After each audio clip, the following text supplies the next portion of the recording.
Welcome to section 11.14. This is the 118th session of the CISSP exam prep series. In this session, we'll look up at satellite communications. We'll answer a few questions. What are satellite communications, and what do they carry? What are the three main orbits a satellite can sit in? And how do those orbits trade off signal strength, coverage, and delay? Why does this matter beyond the exam? Because more of your traffic than ever may ride a link to space. Picture a remote research station on a frozen coastline with no cables for hundreds of miles, keeping its team online entirely through the sky. When you understand how orbits shape signal, latency, and coverage, you can judge whether a satellite link fits a use case and where its delay or exposure might undercut a design. What are satellite communications, and what do they carry?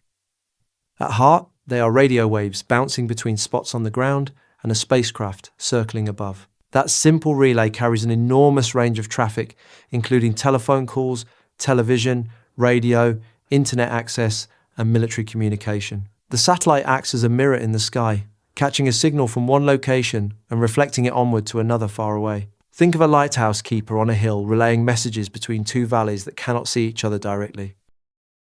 What are the three main orbits a satellite can occupy?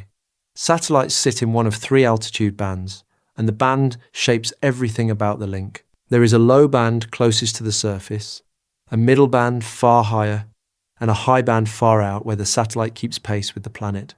As you climb higher, the footprint each satellite can cover grows, but the signal weakens and the delay increases. Keep that trade-off in mind as your map for all three. Picture three cameras filming a stadium, one on the field, one in the upper deck, and one in a blimp, each seeing more of the crowd but from farther away. What defines a low-orbit satellite? It flies closest to the ground, which gives it a strong signal but a restless position. Because it does not stay fixed over any one spot, you need many of them working together to hold steady coverage. This is exactly why space-based internet services launch huge constellations of thousands of satellites, so that as one slips out of view, another slides in behind it. Think of a relay team where runners keep handing off the baton so the race never stops, even though no single runner covers the whole track. What changes with a medium orbit satellite? It sits higher, so it lingers over a location longer than a low orbit satellite and covers a wider footprint from a single spacecraft. The cost of that height is a weaker signal and more delay since the waves travel farther. It is a middle ground, trading some responsiveness for broader, steadier reach. Picture watching a parade from a second-floor balcony instead of the curb. You see more of the street at once, but the marchers look smaller and their voices arrive a beat later. What makes a high, geostationary orbit special?